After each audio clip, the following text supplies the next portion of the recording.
Thank you for downloading the latest episode of Positively Trek. We could not do this podcast without the support of our Patreon supporters, including Carl Morris, Joyce Marin, and Jim Stoffel. If you'd like to support the podcast, please go to patreon.com/positivelytrek. Perks include early access to episodes, exclusive content, shoutouts, associate producer credits, and more. Thank you so much for your support. And with that, let's get on with the show.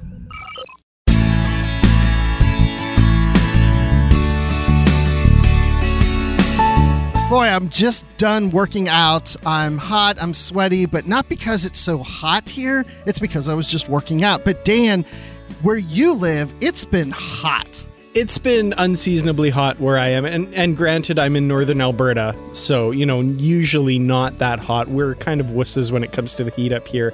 But yeah, it has been hot, and I'm really excited to learn more about why it's been so darn hot here. There's something called a heat dome. I don't know. They talk about it on TV. I wish we had somebody that could interpret all that stuff for us.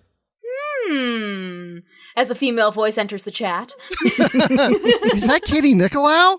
It is indeed. Hi, guys. Hey, Katie. Hi, welcome to Positively Trek. Welcome back, yeah. Hello. Thank you so much. Yes, I am very positive that we will finally have some colder weather coming your way soon. Oh, I can't wait.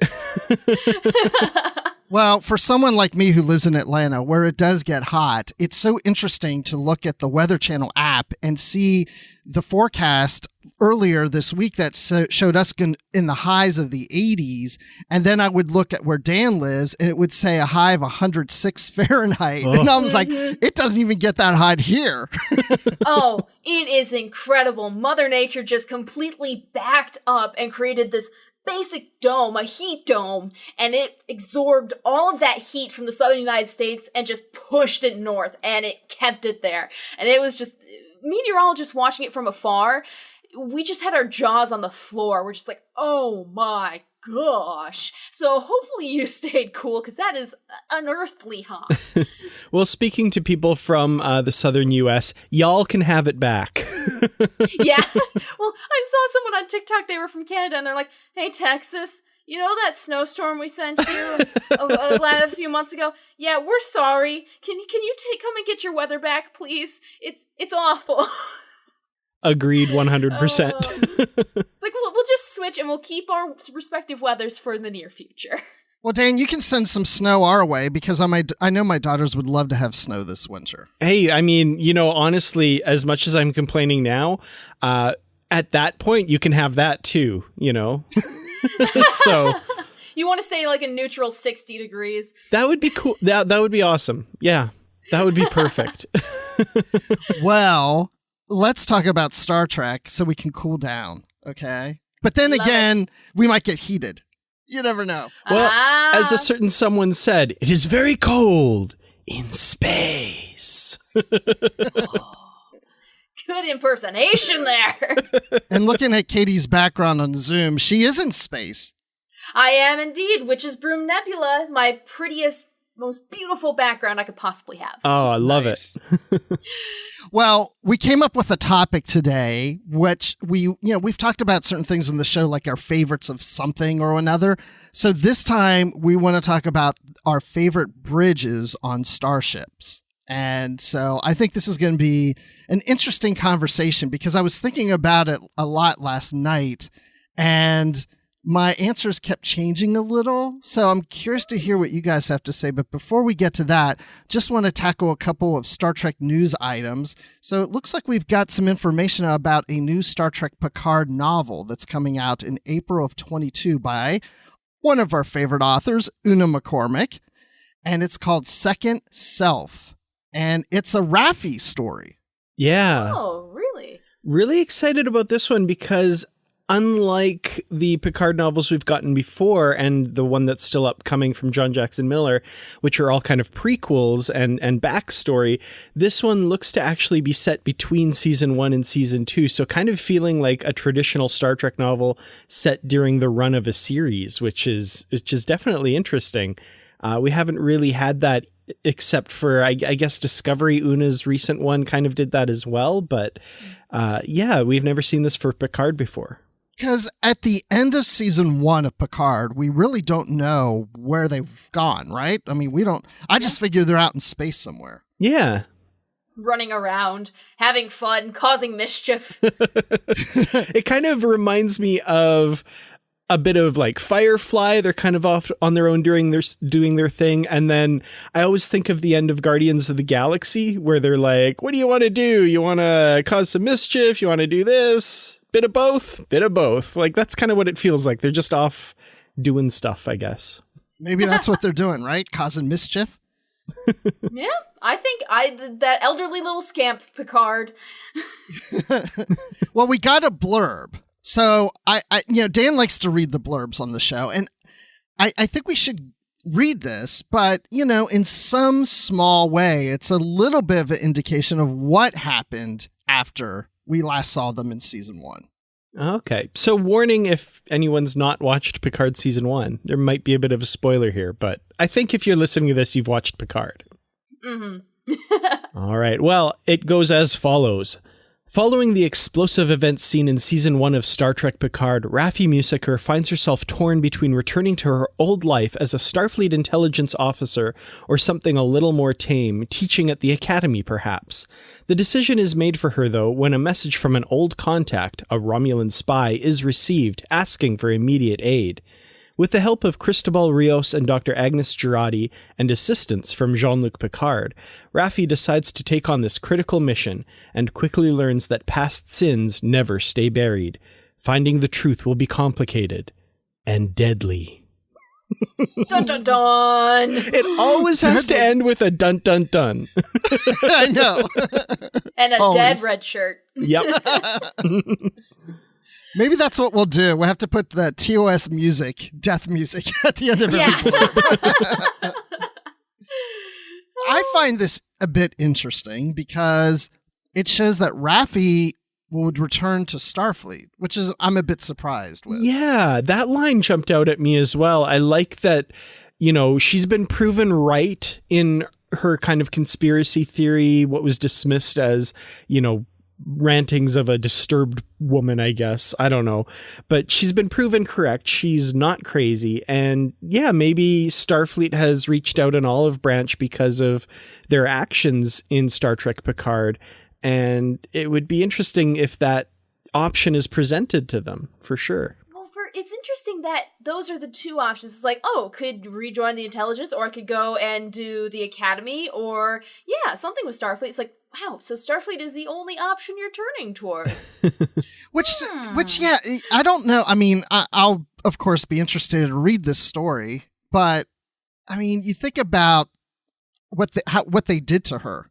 Then I think she'd be like, no. I am not going back to that. I'm doing my own thing. I'm getting my life back together, but I don't need you. You weren't there for me, Starfleet. You abandoned me. I'm not coming back. But then again, that was her attitude towards Jean-Luc when she saw him. So maybe he convinces her to go back. Yeah, that's definitely a possibility. And I'm sure there's a lot of cuss words going on in that exchange. Oh, absolutely. I just had a thought. And I'm not going to put it past the author and the powers that be behind the books for pulling like some sort of timeline type thing. We know there's some weird stuff happening in season 2, and there was the Discovery novel, spoiler alert for Star Trek Discovery novels, by the one by Dave Gallanter, where it turns out like we're in an alternate timeline for most of the novel and that kind of stuff. I wouldn't be surprised. This is very outside chance, but I wouldn't be surprised if there's some shenanigans going on here and we find out like, this isn't maybe our Raffi or something. I don't know. That's a good possibility based on what we saw of that teaser trailer. That could lead into that. Interesting. Good call, Dan. Now I'm even more interested. When are we getting season 2? We still don't have the date, right? We just know it's next year. 2022. We just have a teaser. Yeah. A beautiful, beautiful teaser. I'm so excited about novels. It's just like, I get as excited about novels as I do the series. So yeah. Oh well, some of them like I know. Oh gosh, what is it? The Voyager novels especially. I have really been getting into them lately. Yes. Okay, great. Because we've read all of those. Nice! So you're reading the ones like by Kirsten Beyer? Have you got to that point? Probably. I have not even looked at the author. I've just been like, oh, hey, look, Goodwill book. Yay. That's the entire thought process. Okay, because there's like post-Voyager novels, that take place after they get back to Earth and stuff. The majority of, like, the first few were written by, I know her name, I can't think of it right now. Do you know, Dan? Christy Golden. Christy Golden, that's it, yes. Christy Golden. And then, but then she wrote a few books, and then Kirsten Beyer took it over from there and went on. And Christy Golden, by the way, went on to do a lot of Star Wars novels. But anyway... Nice. Kirsten Beyer works on Discovery, and she's the one who helped start Picard. She's one of the showrunners. Really? Yeah, and we've interviewed her on the show, even on her last Voyager book. So yeah, those are really great books. Mm-hmm. Oh, that is awesome. So yeah, you're in for a treat by reading those. I highly recommend those. Absolutely. Well, I'm going to tell you about another one of our favorite authors, John Jackson Miller. Now, he's also written Star Wars books and comics and stuff, but he ventured into Star Trek, which I was very happy about, and he's been writing quite a lot in our universe, and he wrote a Star Trek Discovery novel called Die Standing, and that came out a couple years ago, and it was nominated for a Scribe Award this year and won for Best Original Novel Speculative. Wow. And this is with the International Association of Media Tie-In Writers. Oh, that's awesome. Yes. So congratulations, John Jackson Miller. Yes. Definitely. Very well deserved. This was one of my favorite novels of the last few years, which, I always have to preface by saying one of my favorite, because people can track through what I say, and I call a lot of things that. So, granted. But this was an excellent story, mostly centering around the Mirror Giorgio and how she's kind of coping in the modern world of the 23rd century. So it takes place before they go to the 32nd century and all that. Very, very good novel. Highly recommended if you haven't read it. I'm taking it that Katie has not read it yet. No, I haven't, but now I'm interested. Yes. You have to read the Discovery novels. You just have to. Yeah. I have to just read in general. I have not been reading as much as I should be. And I just started picking up a couple more of the books that I've just accumulated. So we're getting there. Well, just so you know, because I also know that you're a Star Wars fan, and so is Dan, that John Jackson Miller wrote the Kenobi novel in 2014 and won the same award. So this is his second time winning this award. Dang, all right. And trivia here, Kenobi is one of 2 Star Wars novels I've ever read, and I really enjoyed it. It's very, very good. Wow. Only 2. What was the other one you read, Dan? The other one, I think, was also by John Jackson Miller, and, what was it called? I think it was like one of the very first ones in the new continuity. I can't remember the title, though. A New Dawn. A New Dawn was the name of it. Yeah, well, okay, A New Dawn. That was the very first novel in the new canon continuity. Yeah. And it was leading into Star Wars Rebels. Interestingly enough, I had not seen any Star Wars Rebels or anything like that. I finally just finished Star Wars Rebels, so it all ties together there and makes sense in my head now. Nice. Okay. Well, okay, we're not here to talk about Star Wars, even though Katie looks like Princess Leia right now. Oh, yes. Those lovely headphones. But, okay, we're not done with news. Because, I said how much I love novels. Dan has, really grown to love trading cards more and more each day. And we got some trading card news, and I'm throwing it to him to update us on this. Because there's something interesting in this piece of information that leads us to some new Star Trek stuff. Absolutely. And so my enjoyment of these have kind of paid off, and it looks like we got a little bit of news.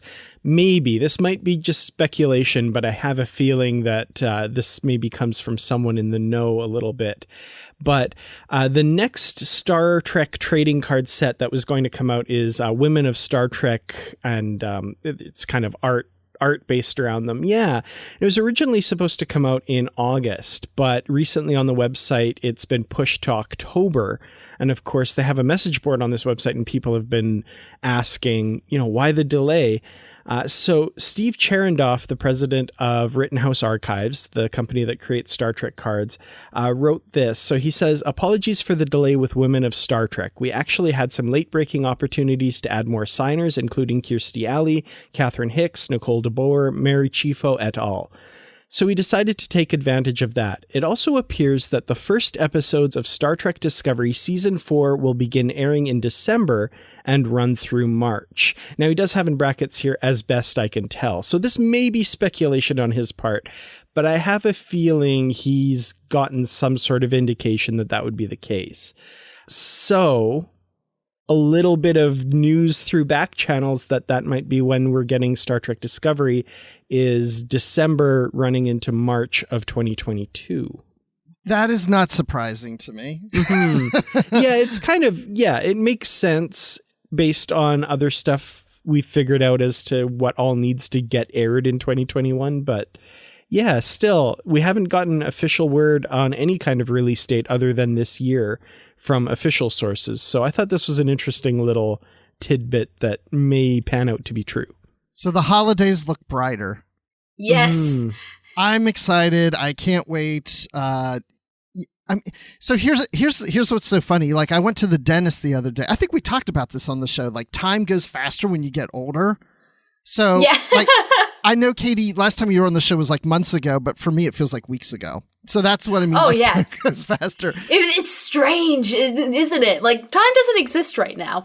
Oh, yeah. I think of things like in my childhood where I was like, oh, yeah, like that, like I was friends with that guy for a long time. And then I realized, oh, no, we were only like friends for like 2 years. Like, and to me now, 2 years isn't much of anything, but it felt it's because when you get older, you have more time to reference. So when you're younger, you have a very small window of time. So everything feels much slower. And I've been thinking about this recently because it does feel like every year goes by too fast. Yeah. It's not just because I'm in my 20s. They need to make like a sci-fi Star Trek series or not series, but an episode where like maybe time runs slower for younger planets and runs faster for the older planet or something weird like that, some weird timey-wimey thing or whatever. But why am I bringing this up? Oh, I'm bringing this up because it's like, I think, December, that's a half a year from now. And then I'm thinking, it will be here before I know it. And by that time, we'll have season 2 of Lower Decks through. We'll probably already be into Prodigy. We'll be going into Discovery. And then we'll probably have an answer about Picard when it's it's just so wonderful. Mm-hmm. It's going to be amazing. Am I gushing? I'm gushing, aren't I? Oh, yeah. But it's okay. It's something worth gushing over. Exactly. So, I didn't even notice we had another story in here. This is news to me. So, Dan, I'll let you take this because wait. Katie, I know, speaks a little Russian, and this has something to do with Russia. What is this, Dan? So this was a weird one, and I just stumbled across this morning and added it to the notes here. This is from the New York Post. So William Shatner apparently is going to be hosting a new television show on RT America, Russian state-run television in the U.S., which is very odd. So what? Yeah, he's going to host this new show called I Don't Understand. And the concept behind the show sounds interesting. I'm sorry, I'm laughing. I just pictured George Takei, and the show's about him not understanding why George doesn't like me. I don't know. Yes. So the TV show, it does look interesting, and it's him talking about questions that he has, just how much stuff is in space, as in like space junk and that kind of thing, or should I worry about space debris falling from the sky? What is dark matter? Are we alone in the universe? What was before the Big Bang? Sounds fascinating. Odd choice to go with RT, Russian television here in the U.S. So. I mean, I always knew he was strange, just from meeting the man, but that's strange for him. He's not Russian, is he? Nope, he's Canadian. Yeah. So, Well, like he doesn't have Russian ties with his ancestors or anything, right? Not that I'm aware of. It's possible, but he's been facing a lot of backlash from people online and certain quarters about this, and he's defended his decision to do this. I don't know. This just all seems very strange. I was reading this morning as I was waking up going, what the heck is going on here? Well, because he played Kirk and he had Chekhov on the bridge with him. And Walter Koenig played Chekhov. And so, since William Shatner always forgets the actor's name, he's making up for it by going on a Russian TV network. That makes as much sense as anything I've heard. So. Yeah. Oh, very strange. So yeah, the editor-in-chief of RT, Margarita Simonyan, I'm not sure if I'm pronouncing that correctly That at sounds all. about right. Welcomed Shatner to the network by tweeting, "Captain Kirk went over to the side of good," as she tweeted in Russian on Twitter. So there's some weird stuff going on. I don't know what's happening. More to talk about, I'm sure, at some point. Boy, you hit 90 and everything just goes weird, doesn't it? Well, it all has to do with money, I'm sure, right? So, but no, I mean, horses. I've watched RT a few times. I'm not a regular watcher of it, but yeah, it's just another network It's that's content. out there. Yeah. Yeah. So yeah, check it out. So when does it come out? July 12th? Yeah, I see a tweet that says July 12th. Oh, there you go. Yeah, that's right away. So this has been in the works for a while, apparently, flying under our radar. It makes me wonder if this is something that he produced or him and some other company produced together and they've been trying to shop it around and nobody was taking it. I mean, this sounds bad. That's like, their last resort was RT, but Yeah. but I don't even know. That can't be it. I would think somebody else would have jumped at this. I don't know, but it is kind of odd. But good for RT. Good job, guys. You got William Shatner. Yeah, there you go. The world gets stranger every day. That's all I have to say. Yep. Well, I'm going to watch. I don't know what time. We don't know what time. I'll look in my listings and all that to find out, and I'll watch it. I'm going to put on my schedule to watch for sure. So there you go. We have this before we get to Lower Decks. It's so We've got Star Trek everywhere.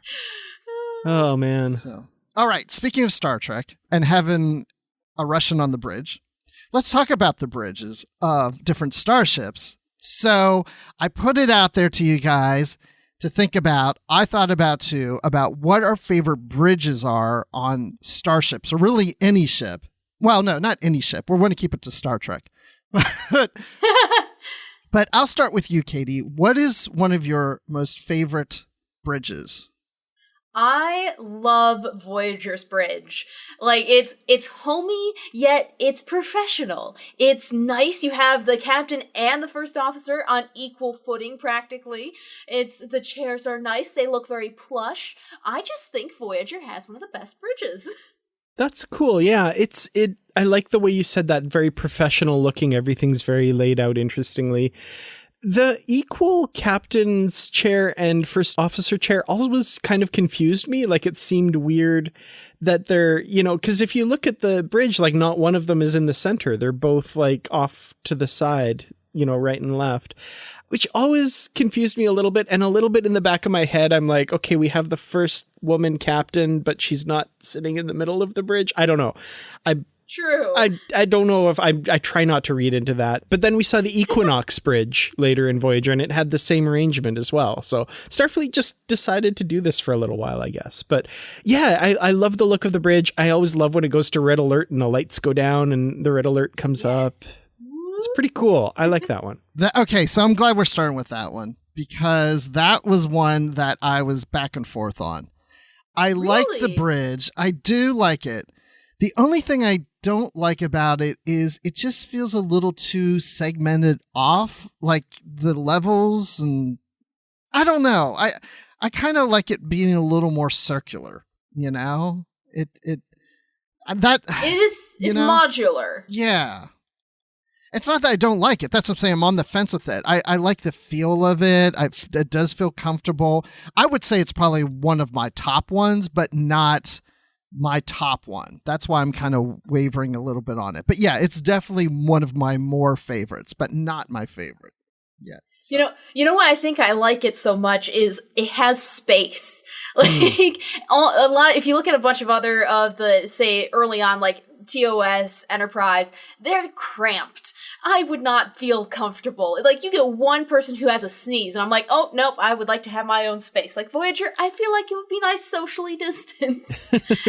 No, that's a good one, though. I do like it. And I'm looking at pictures now, and the more I'm looking at the pictures, I'm like, yeah, I'm liking this one. This is one of my favorites. The thing about the captain chairs and the first officer chairs seen side by side like that, I always pictured, like, the captain walking up and the first officer sitting there is like, no, you're in that chair. I get this chair. Yeah. Like, That always, yeah. Like when you first walk on, I'd be like, oh crap, which one again?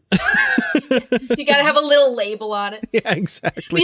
If you think about it, it works well with Voyager, considering that you had two captains technically with Chakotay and Janeway, and then they decide we're gonna merge our two crews. So let's be equal leaders, but I'm the leader. Like I can imagine Janeway being like, okay, listen, the chairs are oriented this way, don't get it wrong, I'm still the leader. That's a good point. I wonder if that was the thinking that went into that. That makes a lot of sense, that we have two crews coming together, we have the two leaders of each crew, which, after season 1 they kind of really didn't do too much with that, like, but you're Starfleet now. Have fun with that. Yeah, exactly. Well, they obviously didn't need a counselor because there's not 3 chairs, right? So true. Yes, they just live with their own demons. They're just like, yeah, we don't have the budget for an extra chair, so we'll just talk it out amongst ourselves.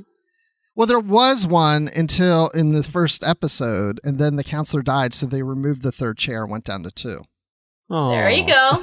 No. It's like, we have a Neelix. Who needs an extra chair? We have a Neelix. Yes. All right. Dan, what's one of your favorite bridges? Okay, well, I'm going to go with one of the heavy hitters right off the bat. And it's been made fun of a little bit for looking like a conference room at a Marriott or something like that. But I do have to say I love the Enterprise D bridge. That big homey space, the neutral beiges. The carpet. The social distance aspect you mentioned, I think that's a good one for that one as well. As far as like a functional command area, it does have its drawbacks. I do have to laugh every single time, somebody invades the bridge and threatens the captain, and Worf has to jog a little bit down that ramp and then jump over the railing. It's a little bit silly, but I do love that like natural wood railing behind the captain and all of that stuff. It's gorgeous.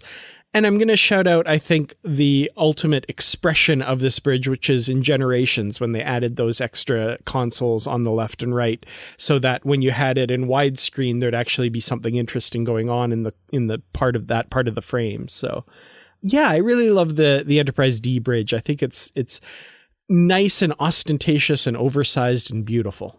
Mm-hmm. Katie, is that one on your list as a favorite? Not necessarily. I like it as far as like, I would love to just be able to sit on the bridge and experience it. But when you look at the tactical disadvantages of, I'm up at Nav or the con and I have to run back to the science station, like, you have to run. It is a large distance of nothing to cover. So functionality wise, but definitely it fits the ship. Like it has families on it. It's not purely a tactical or a scientific research vessel. It makes sense you have carpet in nice colors. Like it has to be pretty. This is another one of those I was on the fence with, but more so I was on the fence with this one than I was with the Voyager bridge. I like the Voyager bridge better than this one. I do like this bridge because it does feel more comfy and it's more warm. I like that it has the ramps, and I remember reading years ago that was so that people who are disabled, that are like, for example, in wheelchairs, they would feel like they could access everywhere on the bridge because there's no stairs. So I like that, but it does feel a bit empty in a way, and the whole Hilton lobby kind of feel or whatever people say about. But I liked it better in the Generations movie. I liked when they added those side compartments there, and the lighting of it made it feel a little more warm to me, and also felt more industrial, that there was more workstations, that this felt more like a busy place on the ship. So I liked it a lot more in Generations than I did on the TV series. Not that I don't like the bridge, but it's not one of my favorites. So. What is your favorite? Oh, that's a very good question. This one may surprise you. My favorite bridge, and I thought about this a lot, is the bridge of the Enterprise A in the Undiscovered Country. Yes. All right. The ultimate expression of that bridge. Absolutely. I love that bridge, and it's also kind of redressed to use for the Excelsior too. But I think because there's a lot of graphics in the background, and there's a lot of blue and greens, and blue is my favorite color. And I don't know, it feels, again, kind of warm, but it feels very much like a bridge, like a busy place, and there's a lot of things going on there. And it's close enough that not everybody's so spread out, because if you really think about the logistics, if you're on a bridge and a captain is shouting out orders, you don't want to be so far away. You go, wait, what did he say? What? What are you saying? That everybody's kind of within arm's length, but not too close. So I like that style of bridge that we get from TOS, but this is my favorite representation of that bridge. Yeah, I love that layout. I love the colors of it. I love that there's actual clocks. If you notice, that's the only time in Star Trek we ever see clocks. Yeah, they're above the workstations around, just a little digital time readout, and like it gets referenced a few times in the movies where Spock glances over, says, "As of 0800, I take command of this vessel," or whatever, and that's the time on the. I'm like, that's cool. Little things like that. And yeah, those graphics, the little Enterprise that keeps rotating in the background. I remember as a kid, like just watching that, like, oh, that's a cool graphic. The graphics definitely make that one higher up on my list. Yeah. Well, I'm glad Dan jumped up like, yes. So that's great. So Katie, any other bridges that you really like? I was thinking through them all. And, I was thinking, oh, well, what if I switch over to like some of the alien species? The Klingons have their ships. And then I thought I could get tetanus from their ships. So I'm going to stick to Starfleet. And I think actually the NX-01, the Enterprise. And the reason why is because I think we could achieve that. Hopefully within my lifetime, first contact, I should be alive for then, if it happens on schedule. And I just think in the future of human space travel, that's about the route that we go. And it's cool to see them actually tie that into Star Trek and how we were just fledgling explorers at that point. And it actually does have a realistic feel to it. Like, it's something we could achieve. Yeah. That's a good one. I like that because like the basic TOS bridge layout like makes sense with, workstations around the outside, view screen in the front. And the Enterprise NX-01 takes that design and I think makes it a little better by turning those outside people inwards. And it's still small and cozy, but like was said earlier, it's good to be able to hear the captain when he's giving orders. I like the feel of it. It feels a little more cramped, like a submarine, which is kind of what they were going for. Yes! That's exactly what I was thinking. Yeah, totally. But still really a good design. And I also I love that little situation room at the back where they can kind of jump back there and have a little meeting. Exactly. That's my favorite part. I was going to mention, I like the little situation room in the back. I think that's so cool. It makes sense that if you're serving on a bridge, that it's not just the bridge there, that it's a more open space of, because you don't want to go behind the panels into some other conference room. You still want to be actively seeing the bridge so that you can respond to things if you need to. And that's my favorite part about the bridge. Well, a perfect example of that is in season 3 of Azadi Prime, when, Captain Archer's been taken by the Xindi, and they are all around the console in the back, and everyone's just bustling about the bridge, and they're trying to figure stuff out, and, it makes sense that you have to still listen to what's going on about the ship since you've just been attacked, but also plan a rescue mission, potentially. Not having a separate annex room to go to, being able to stay in the loop. definitely something that you would want. Absolutely, yeah. Yeah. So, Dan, what do you have another bridge you want to call out? Yeah, I've got a couple more. This one, okay, I'm going to go with, I think, and this is a bit of a strange pick because it seems pretty plain and pretty small, but I'm going with the Bridge of the Defiant. I know it's like cramped and tiny, and there's not much to it, but it fits the ship, right? Just like the Enterprise D bridge fits that ship, the Defiant bridge fits the Defiant. Like it looks like a lean, mean, fast warship. You know, everyone's kind of right there.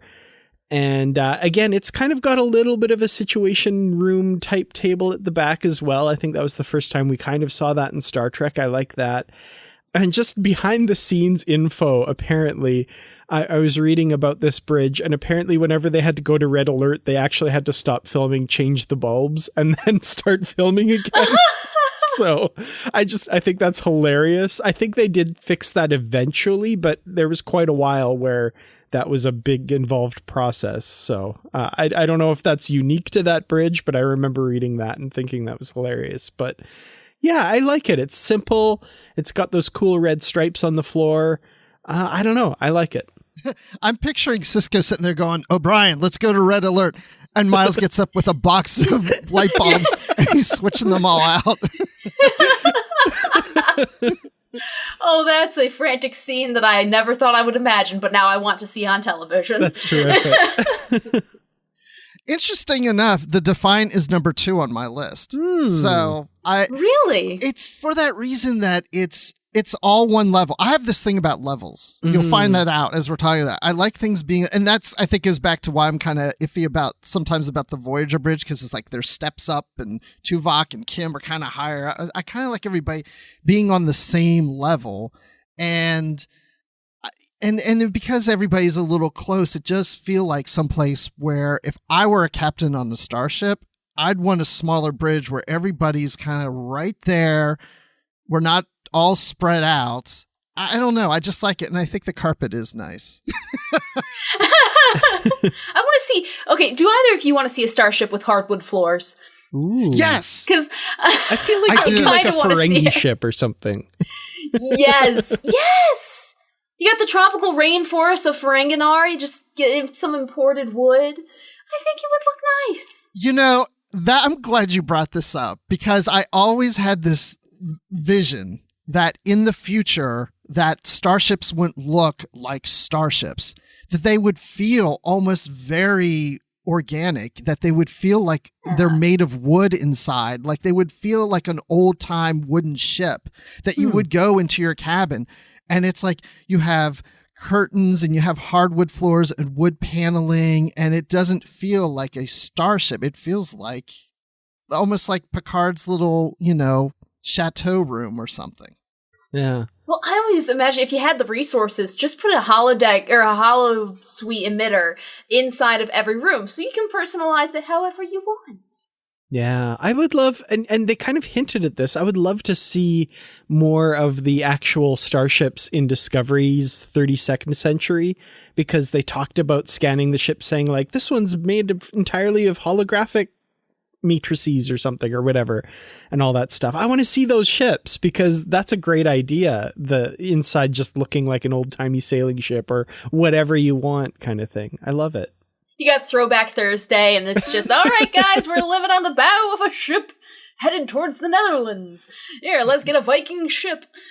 This is a total aside, but I remember when I was younger thinking that starships had like Throwback Thursdays or like Starfleet Day or something, and everybody wore old uniforms, whichever era they wanted to. And I was like, that's cool. Could you imagine that being like a party? Like, I love party planning. I would be like, all right, guys, we're going to do a throwback party. Pick whatever era of uniform you want and pop on in. Ah, that'd be just great. See someone in some guy just walk in with the tunic dress, and then you got another person in Kirk's like waist strap band. See, I would love that. Back in the day, I thought it was genius, because that would give the action figure manufacturers more stuff to, be able to sell to the fans, right? The exclusive, the limited editions. Exactly. Yep. Okay, well, we have to get that. There's so many fun ideas like that I always think, oh, that'd be great for Lower Decks. Like that would be a definitely good Lower Totally. Decks thing. I'm so, like, that Lower Decks gives them so much variety that they can do. Like, you can make, say, a bridge that's completely underwater. Or you can, for an aquatic species. Or you can do all these things that would just be horrendous to make in a real life show, to put all the CG in. Just animate it. And so we could feasibly see some really cool bridge designs with season 2, hopefully. Well, I will say that's my next favorite is the Cerritos Bridge. I agree. Yep. That's awesome. I was wondering if someone would pick that. That's cool. Yeah, Yep. because it's similar in a lot of ways to the Enterprise D bridge, but smaller, you know? And it's got some of more of those blue colors, since blue's my favorite color. The ramps aren't as wide, or, you know, they don't go up as high, so it's a little more level. So, yeah, the Cerritos Bridge. Woohoo! Well, I liked it because it is animated. Like, you have the look of the original series, which arguably could be animated and was animated very easily. So then you get towards Lower Decks and it's like, all right, we had Star Trek the Animated Series, but this is a new take on it. So you get to see in modern animation style, pulling from the history of Trek, putting it into a modern lens. It gives me little happy thoughts. I'm glad you're having little happy thoughts. Yes, as does Lower Deck just in general. It just makes me happy. Yeah, well, I'm picturing going up on the bridge and saying, I'm having little happy thoughts about being on this bridge right now. Yes. So I'm going to just throw out here, like, I don't want to keep going like, okay, your turn. Let's just like randomly throw things out there still like on your list, or even bridges that you don't care for. And Katie, I like how you said earlier about, you know, there's other, of course, alien bridges. And I was thinking of that too. I don't really have one outside of Starfleet, but if anybody has one, throw it out. So, but to your point about the animated series, the thing I like about that bridge is it has another turbo lift, that there's 2 and not just 1. Mm-hmm. Mm-hmm. You have a backup. Yeah, because what if somebody gets in the one and then the doors close and then you're like, oh, I'm next. I just missed it. Now you got to wait. Darn it. You know, I think as far as other alien species go, Andorians, I really liked their ship for some, like, just, I love pulling back to Enterprise. I don't know why. I think it's just because it gives me hope that maybe we could achieve this, but it felt right for their species. You have those cool bluish metal tones. And seeing Shran on a bridge was I love that. Totally. So I want to throw out a different bridge here that I loved when I first saw it on screen, and that's the bridge of the USS Shenzhou from Star Trek Discovery. Partially because it's on the underside of the saucer instead of the top, which just looked kind of neat. And the layout of it, you know, kind of traditional Starfleet. I really liked that one. I thought that was cool. That's a good call. I like that. I mean, it's not one of my favorite bridges, but I like that whole underneath thing. That makes it really cool and unique. Yeah. Well, I always thought, and I still think, why not have the bridge at the center of the ship? Why put it on the outside where it could easily be blown to pieces? Like, you put that thing like an onion. You encapsulate it. Definitely. Yeah, I've often wondered about that. I mean, I guess they're always going to keep to that because it's just the Star Trek thing to do. But yeah, don't you want to protect the bridge instead of just like one shot on the top? Boom, it's gone. Yeah. Exactly. Because, like, you have the secondary emergency bridge setup where it's in engineering. Engineering is pretty well insulated. Like, why not just swap those two? No. Make them neighbors. Well, especially back in the day when, you know, it was just a view screen, and, you know, nowadays they like to go with like, oh, it's a window that overlooks the ship. And like, okay, if that's what you're going for, okay, that makes kind of sense. But before it was just a view screen. You could have that anywhere. Exactly. Yeah, because I think I remember seeing a diagram somebody posted online about the TOS bridge. And if you look at the outside of the ship, what looks like where the turbo lift would be doesn't work with how the set works. So you would have to turn the bridge almost to like 10 o'clock or something like that. And so the view screen, they wouldn't be really facing forward. They're kind of facing a little bit to the side. And I'm like, well, if it is a view screen and not a window, it could be that way, but that would really be strange. My OCD would prevent me from serving on that ship.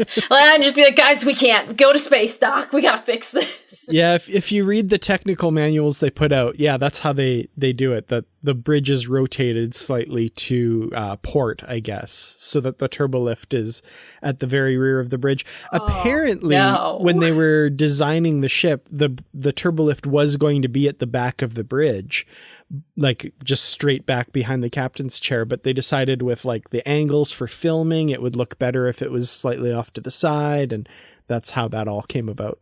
You know, technically you could have, if it's not a window and it's just a view screen, you could technically have it facing backwards on the ship. Now, how weird would that be? You're flying backwards. That's like riding backwards on a train. It just doesn't feel natural. Right. But your right view screen is you. looking forward. So it would look like you're going forward, but you're actually going backwards. I would know, and it would bother me. All those scenes that they do where they're doing like a hard acceleration or deceleration, they'd have to do it the opposite way, though. That would be really weird. Yeah, they'd just be like, whoa! Yeah. You're accelerating, just whoa! Yeah. It'd be hard to keep. Wait, do we go whoa forward or whoa backward? I don't know. It's so confusing. Let's just go to the side. So what do you guys think of the original bridge, the TOS bridge? I like it as a classic design, and I do know that I think it was the Navy, some branch of the U.S. military, presumably the Navy, that makes the most sense, actually like examined it for use in real life because it was such a good command center design. And like, let's be honest, it's kind of what everything afterwards was based upon, right? So I think, you know, for the time coming up with it, I think it's a really great design. You've got the captain in the middle, you've got the helmsman and the navigator right in front, and everyone around kind of equidistant, able to give him reports and stuff. And that big view screen at the front, you know, he invented the flat screen plasma TV, right? I mean, that's what all our TVs look like now. I think if you think of it as functionality-wise, yes, having a perfect circle around the captain, being able to rotate in your chair to any direction to look, perfect. Building it out of Lego-style plastic bits and bobs, not so great, but I'll forgo the building materials for the design and functionality. I think that works really well. So what do you think of the new TOS bridge in Discovery? I like it. I hate to say, I like it. It's beautiful. It's so crisp and shiny, and it's like, just keep it pristine. Don't go to battle. Just sit in space dock. Let people tour it. It's so pretty. Yeah, I like it too, and I hear they're making changes to it for Strange New Worlds, so it's not going to look exactly like it in Discovery. That I think they're leaning more towards what we saw in the original series. I'm not to say it's going to look just like the original series one, but look a little more like that, I think. Mm-hmm. And I could see them adding like pops of color and such, but I really hope they don't just like revert it, like say even 50%. I would not be comfortable with that. Like, what? You have the Discovery, which is this sleek, militaristic thing, and then you just go back to this? Who's your interior designer, Starfleet? Well, I would say, speaking of Discovery, it's not one of my favorite bridges because it's a bit spread out. It seems just too big and everybody's too far apart. Like it really was made for COVID. I mean, that's what it looks like.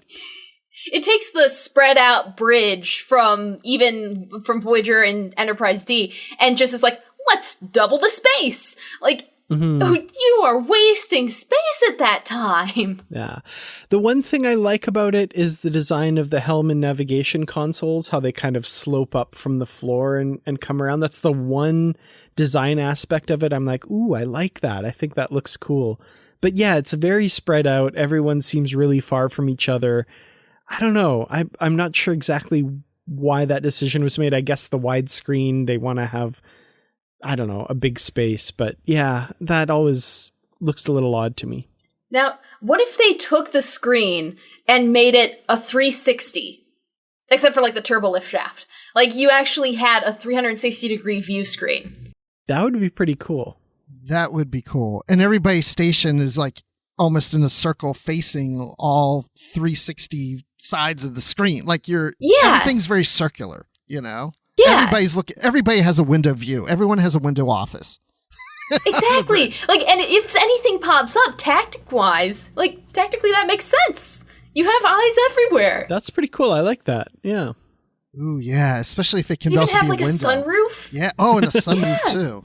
Oh, the Enterprise D had a big skylight. Yeah. Yeah.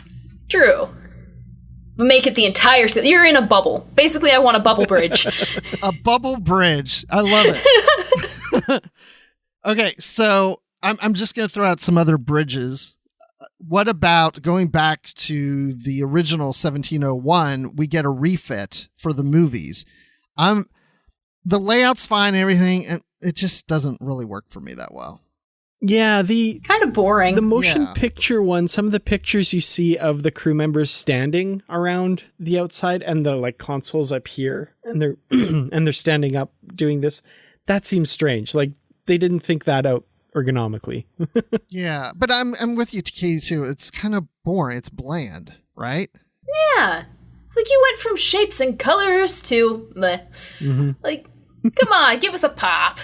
Yeah. I mean, it's not bad. It's not that I don't like any of the bridges, but that we've talked about. But yeah, that one's not a favorite of mine.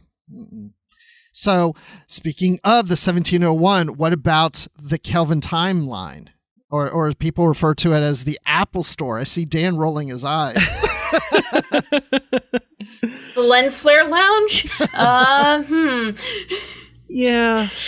It's not the worst, but it's very bright. It's very, I don't know. It was too much of a departure, I think, personally. Lots of lens flares, lots of bright lights shining into the camera. It was a bit much for me. It was a bit of a visual assault. I feel like I never got a good sense of how the whole bridge really looked, if that makes sense. Yeah, I'm with you. Yeah, it's just you see bits and it's all flashy and I don't know.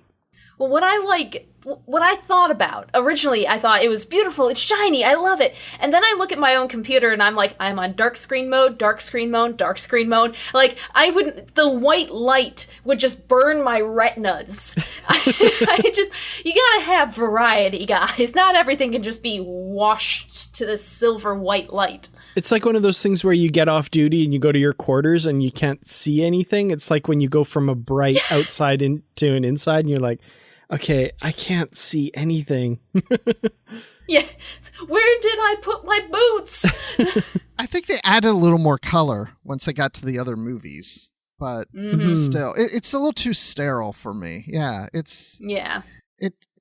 feels like it should be more of like a sickbay set than a bridge. It's not that I don't like it, but yeah, it's a little too much, too white.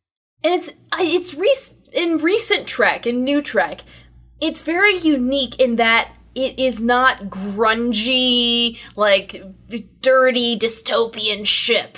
Like, it actually is clean cut. And it's, aside from most of sci-fi nowadays, it's actually very polished and proper and prim and well polished and everything. So, I don't know. It seemed out of place. Yeah.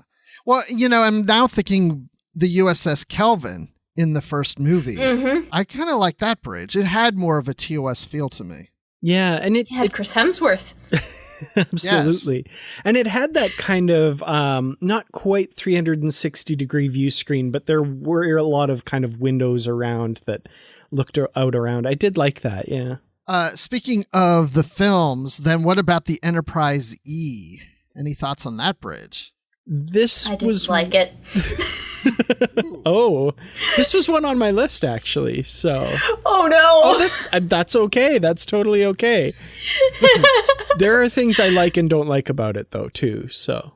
The levels that Bruce was talking about, I'm not a big fan of that. I think it looks a little difficult to get around in. I'd probably trip over the stairs a bunch of times.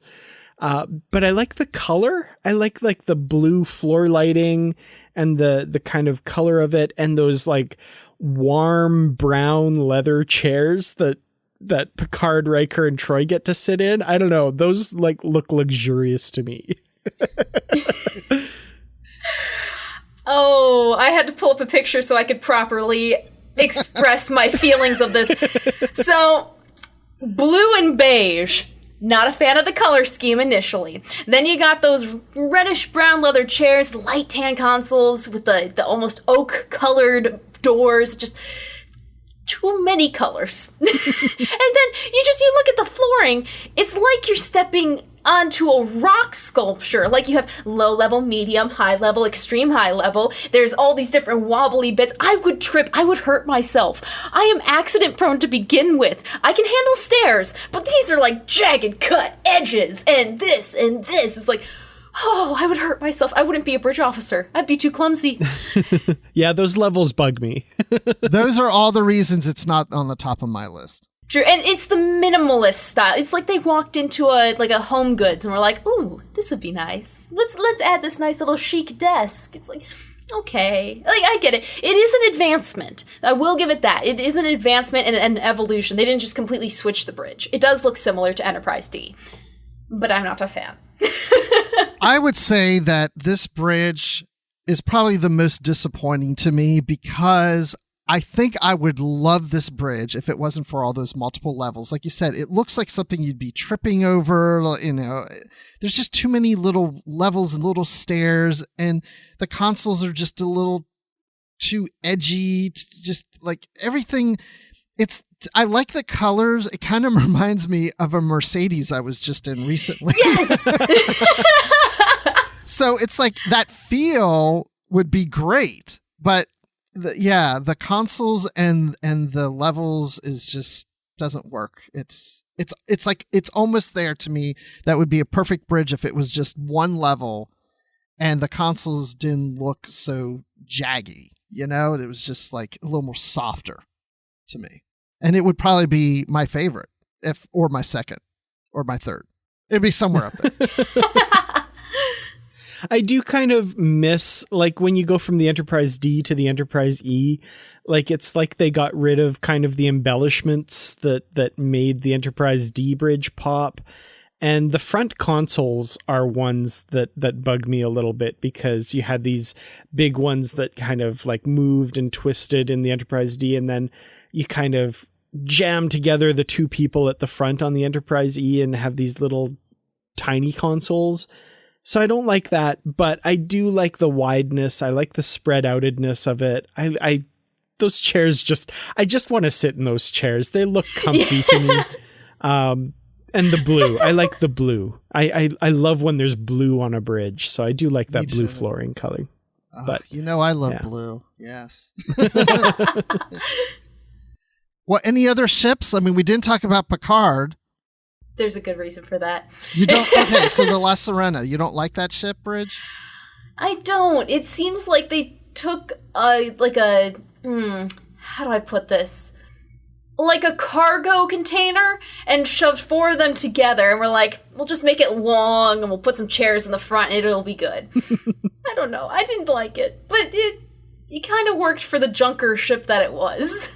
Yeah, it feels more like a cockpit to me than a bridge, which makes sense because it's a smaller ship. You know, it's the same layout as basically shuttlecraft, except you've also got a captain's chair there, I guess. So yeah, it's fine. It fits that ship. It's definitely not my favorite bridge. I definitely don't think of that whole space as the bridge because that's the whole length of the ship and you've got the transporter at the back. I think just that front bit I think of as the bridge, and it's more cockpity, I guess. I agree. For the most part, I agree with that. But that's the thing I love about it too, is that it's not just that bridge or cockpit area. There's other things. It's like I was saying about the NX-01. I like that there's more things behind you and the transporters there, and it just seems like everything's accessible from that area. And that's the one thing I do like about that ship. I guess if you think of it as if you think of it just as the front, then it would make sense. But initially I'm like, oh, well, the bridge is its own little entity. Like, you can have little things like the NX-01, that little room in the back, but like the whole ship? I do kind of like the design like of the ship in that when you get out of that cockpit area, you've got like the kind of level, you can see down into the other levels, and I don't know. I like that gave some neat dramatic stuff where You've got that camera pan at the end of Picard that goes down, and you've got like somebody up top yelling down to somebody down below. And I don't know. I think that's kind of cool. I like the design of the ship as a whole. The bridge itself, that cockpity area, just feels kind of generic to me, though. Yeah, I agree. Yeah. What about the bridge on Prodigy? Ooh, I can't wait to see it. I'm excited. Yeah. I was trying to throw Katie off like, wait, have we seen that? Like, they haven't released that, have they? I'm excited to see it whenever they come out with it, but I'm like, that's if you guys have that information, send it my way. Okay, so top bridges, Voyager and the D and the Undiscovered Country, the NX-01, the Defiant, Cerritos, so kind of like those in there. So if we combine them all in some manner, it would be the perfect bridge. So so for Dan and me, we'd have to have some blue in there. Mm-hmm. The blue color has to be in there. But we'll also give it the feel more real, like the NX-01 for you, Katie. Yeah, so it feels more like today. That. Exactly. You got some metal accents. It's not entirely beiged. Like, you have functional consoles. We'll spread it out just a little with some ramps. Yeah. Have that nice panoramic view screen. I think that would be a nice add-on. Totally. One tiny detail of the Enterprise NX-01 bridge that I just love that I totally forgot is all of the consoles have like cooling fan bits on the top of them.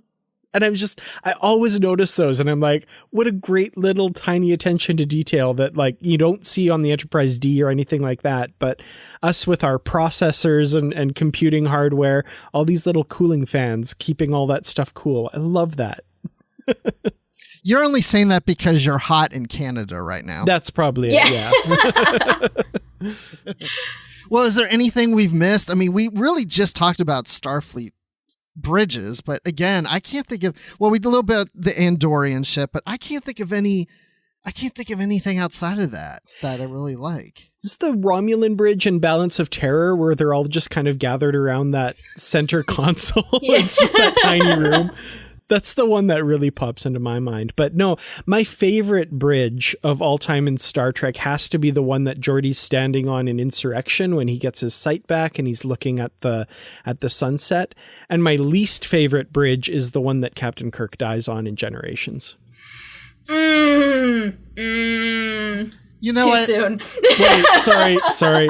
Different Dan, notes for a different episode. My bad. You and I have worked together too long at this. Because when I started this whole segment, I said, let's talk about our favorite bridges. I thought, except for the one Kirk died on, is what I almost said.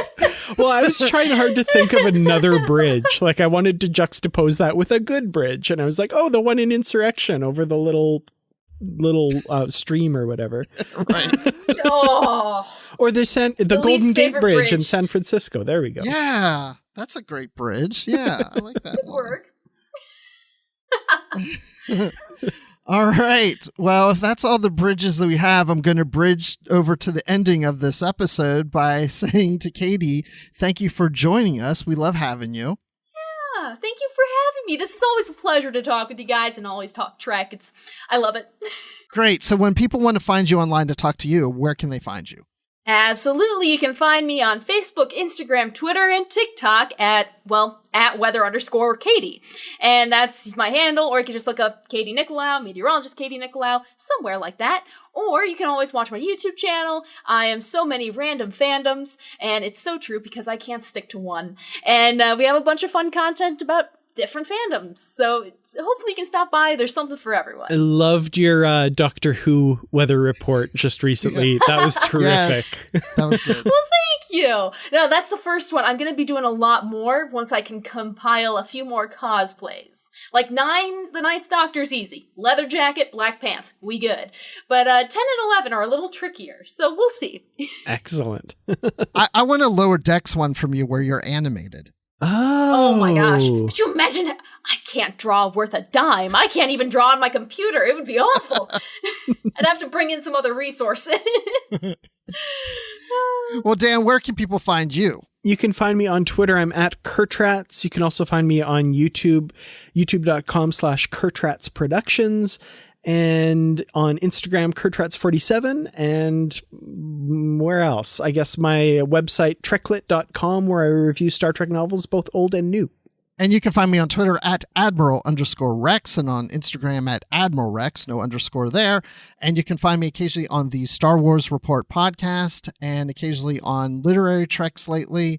And also you can find me in our Facebook group, our discussion group. As Dan pointed out last episode, so there's our Facebook page, but then there's a Facebook discussion group. So look for our discussion group. Come join us there. We'll let you in. Great discussions going on there. And also we have a Goodreads group that tracks what novels that we're reading in our book club. And so you can join us there too.